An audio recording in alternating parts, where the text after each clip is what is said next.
Algumas pessoas na internet andam ensinando que Moisés e Elias são falsos profetas e até mesmo assassinos.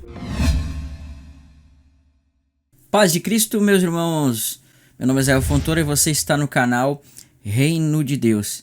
E hoje vamos tratar um pouco de algumas coisas que estão sendo ditas e ensinadas na internet sobre o caráter de Moisés e Elias e também sobre alguns outros profetas. Antes de iniciarmos o vídeo aqui, eu vou pedir para que você deixe o seu like e também para que você compartilhe esse vídeo, e você também pode ativar o sininho aí, tá? Então você vai compartilhar esse vídeo para pessoas que pensam assim. Meus irmãos, não é de hoje que a gente vê esse tipo de comentários na internet, e na verdade eu vou falar sobre esse assunto porque uma irmã entrou em contato comigo, me mandou uns textos, me mandou algumas imagens que eu quero analisar com os irmãos, tá? Elas vão estar passando aqui na tela e a gente vai ver essas imagens juntos, para você ver o quanto é perigoso você não ter um discernimento certo e uma atenção correta nas escrituras. Não é de hoje que o inimigo ele ataca o servo de Deus.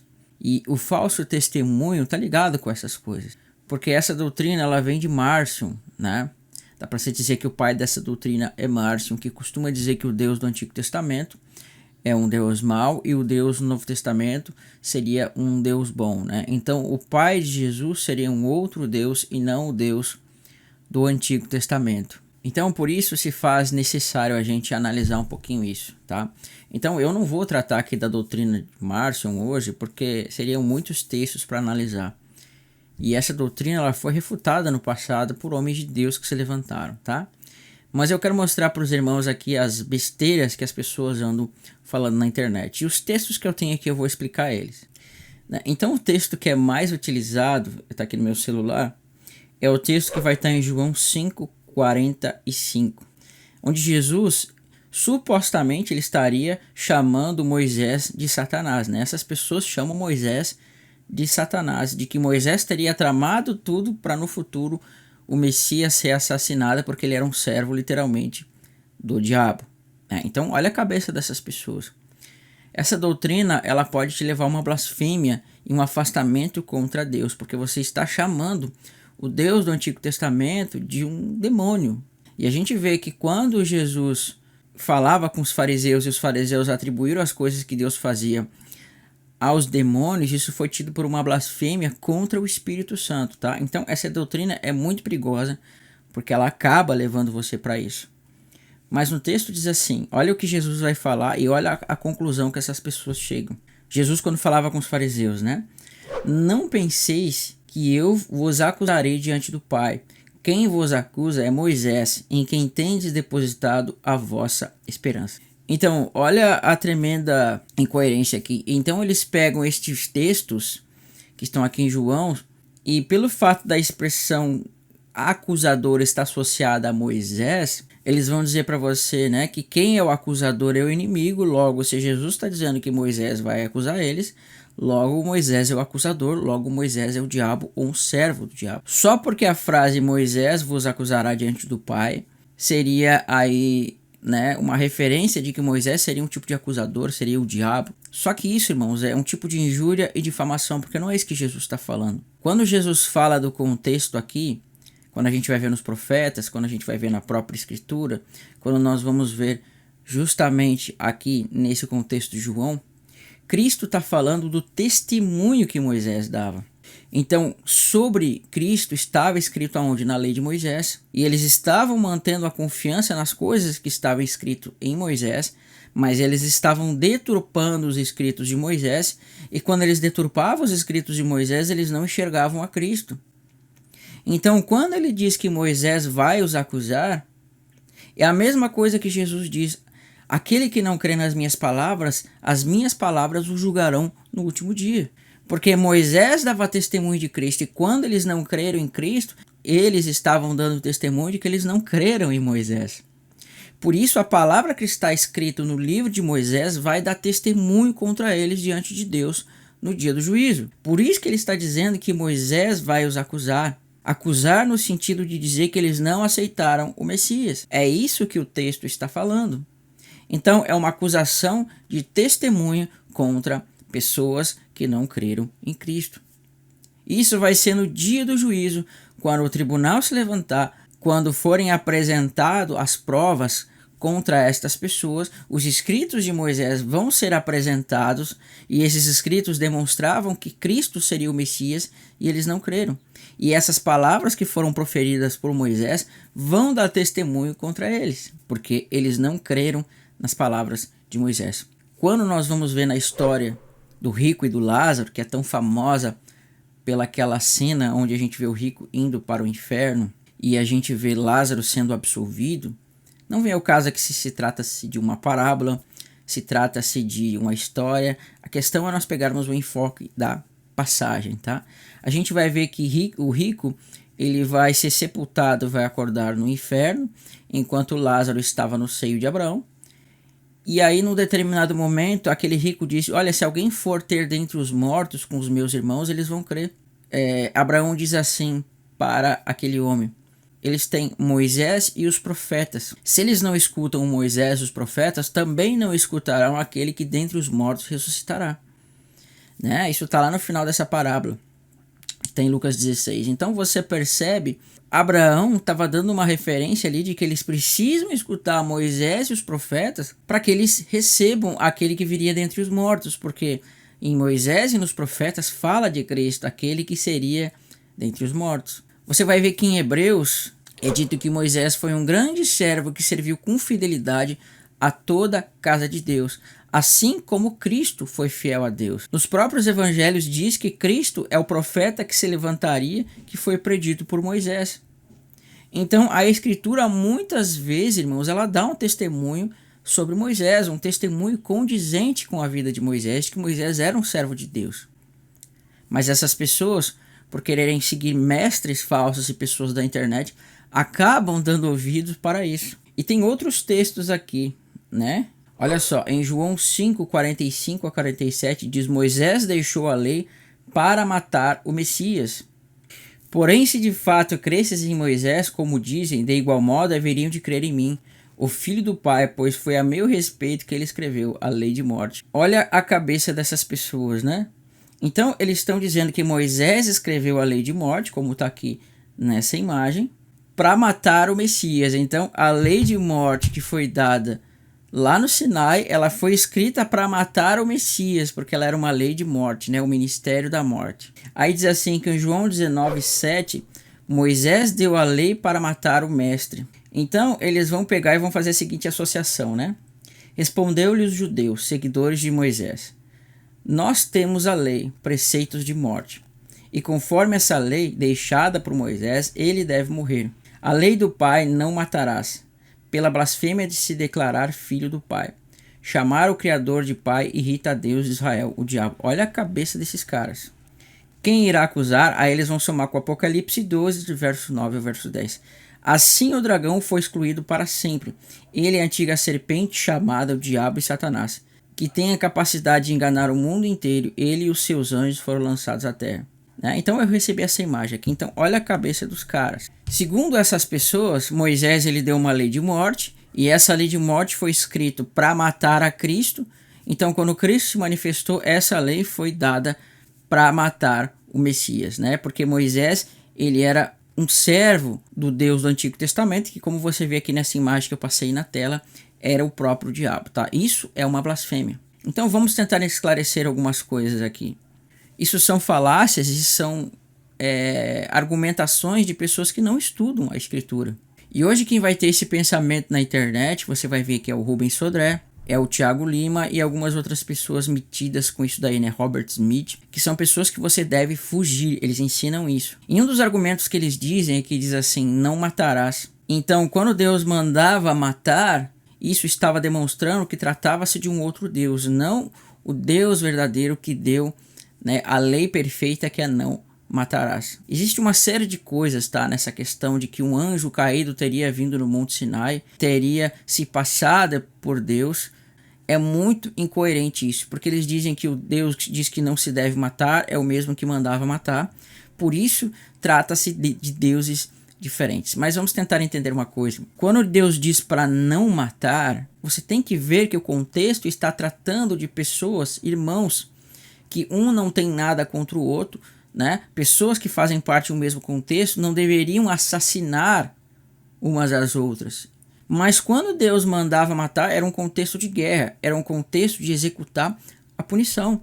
Peguemos, por exemplo, a lei americana em relação a esse tipo de coisa. Se você olhar na lei americana, é proibido um homem matar o outro. Mas se um homem mata o outro, você vê que ele pode ser condenado à morte. A própria lei manda matar, né? Então, um contexto fala de você matar o seu próximo sem motivo, o outro contexto fala de uma lei de guerra, uma lei de transgressão, de quem transgride a lei. Deus dizia que não deveria se matar o seu próximo, contudo, quando alguém cometesse um pecado que era para a morte, essa pessoa certamente morreria. Então, quando Deus mandava matar as nações pecaminosas, as pessoas das nações pecaminosas, era por causa justamente das transgressões daquele povo. Aquele povo estava matando, estava, cometendo pecados, oferecendo as suas crianças aos ídolos. Por isso Deus mandava que essas nações fossem destruídas. Mas mesmo quando Deus mandava matar certas pessoas, ainda assim ele deu chance de arrependimento para essas pessoas. Tanto que a gente vai ver que isso vai tornar a repetir lá em Apocalipse. A gente vê que Cristo vai falar para uma das 7 igrejas, dizendo para Jezabel, que está na igreja de Tiátira, dizendo que se ela não se arrependesse, o próprio Cristo mataria os seus filhos. Então quer dizer, Cristo é um outro Deus porque mandou matar os filhos de Jezabel? Ou seria porque é justiça? O mesmo Deus que é amor pregado por Cristo é o mesmo que vai mandar as pessoas para o inferno. Quer dizer, então Deus é amor, mas ele manda as pessoas para o inferno. Será que poderíamos tratar de um outro Deus?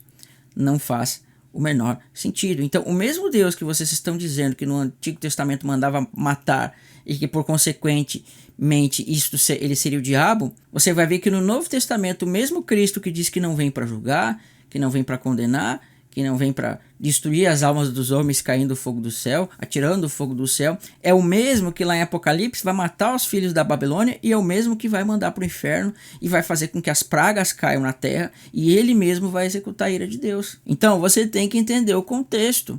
Num contexto fala uma coisa, no outro fala outra coisa.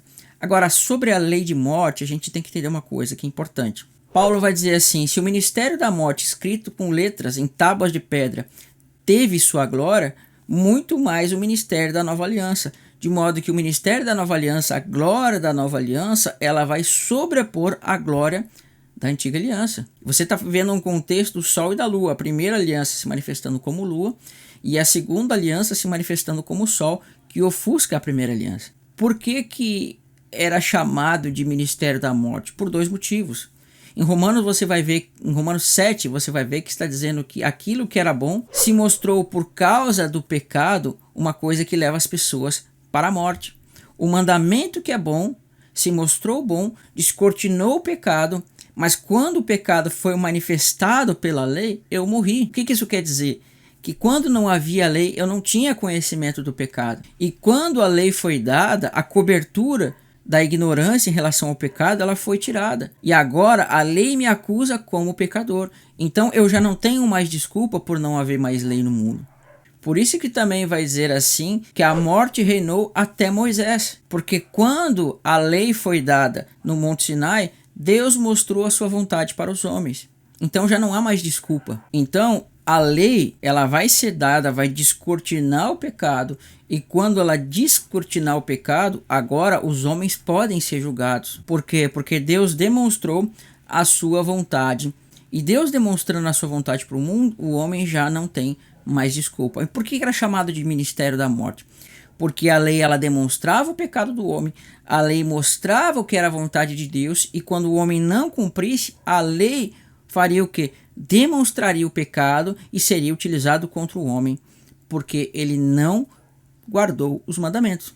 Então, a lei, o que ela fazia, a primeira aliança? Ela descortinava o pecado, demonstrando o que era pecado ao mundo, e com isso imputando as falhas dos homens, os pecados dos homens, para que Deus agora tivesse como condenar o mundo, Deus tivesse como julgar o mundo. Você recebia a lei, mas você não recebia um subsídio do Espírito para lutar contra o pecado. O que existia eram aquelas ordenanças terrenas de que os homens, quando pecassem, eles iam sendo conduzidos por meio daquelas coisas terrenas, mas aquilo não transformava o homem, e o homem não poderia lutar contra a carne através daquelas coisas, através aqueles sacrifícios terrenos que existiam na lei. Por que era ministério de morte? Porque justamente ele mostrava o pecado para você, e você não cumpria, e você morria. A nova aliança também vai trazer a mesma lei de Deus, onde vai ser tirada aquelas coisas que eram sombras e vão passar para as realidades. Aí você vai ver que em Hebreus capítulo 9 é dito que as coisas que não eram da vontade de Deus, os mandamentos carnais, eles seriam agora substituídos, reformados por coisas celestiais e coisas verdadeiras, e por causa do Espírito o homem teria agora um subsídio para lutar contra o pecado. Por isso que é o que? É a lei de vida. Então a primeira aliança ela vai ser ministério de morte, porque ela não dava subsídio para você lutar contra o pecado, e a segunda aliança te dá o Espírito que te faz lutar contra o pecado. Então não tem nada a ver com mandamentos que Moisés deu aqui para matar Cristo, o que é uma tremenda incoerência, tá? É uma tremenda estupidez. Então é isso que é os mandamentos, né? Ou na verdade o ministério de morte. Naquele ministério da primeira aliança haviam punições para quem não cumprisse a lei. Assim como na segunda aliança também existe punições para quem não cumpre a lei de Deus. Se na primeira aliança você era punido sendo apedrejado, o que você acha que vai acontecer na segunda aliança? Em Hebreus 10 diz que aqueles que menosprezarem e aqueles que pecarem voluntariamente, sobre esses já não há mais expiação pelos pecados, mas há uma certa expectativa horrorosa esperando o juízo de Deus, né, com fogo que vai consumir os adversários. Porque se alguém quebrava o mandamento de Moisés, morria sem misericórdia pela mão de duas testemunhas, quanto maior severo será profanar o sangue da aliança, calcar os pés do Filho de Deus e blasfemar o Espírito da graça? Aí ele fala assim, né? Deus julgará seu povo. Quão horrível é cair nas mãos do Deus vivo. Então, olha como é pior ainda na nova aliança. A condenação, a morte é muito pior que na primeira aliança. Então, conforme vai subindo o entendimento das pessoas, maior vai ser a condenação. As pessoas que pecaram sem lei, a condenação delas vai ser muito melhor do que aquelas pessoas que pecaram com a lei da primeira aliança. Porque as da primeira aliança tinham conhecimento do pecado. Agora, as pessoas que estão na nova aliança, que caíram, que andaram em pecado, a condenação delas vai ser muito pior do que as que estavam na primeira aliança e as que estavam sem aliança, porque elas têm o conhecimento do pecado e têm o Espírito. Então é uma sucessão de julgamentos. Então não era que era preceitos de morte no sentido de que Deus deu para matar as pessoas ou que o diabo deu para matar as pessoas, não. Por causa do pecado, isso condenaria as pessoas à morte, tá? Então é isso que você tem que ter em mente aqui. Mas você vai ver que na internet está cheio de pessoas ensinando essas besteiras. E essas besteiras são fruto de pensamentos que vieram da mente de Márcio. Então aquilo que eu falo, quando a Bíblia tem uma possível contradição, não é contradição, é que você não está entendendo o contexto. Tá bom? Irmãos, Deus abençoe, eu vou finalizar esse vídeo aqui, mas nós faremos mais vídeos nesse sentido. Fiquem na paz de Cristo.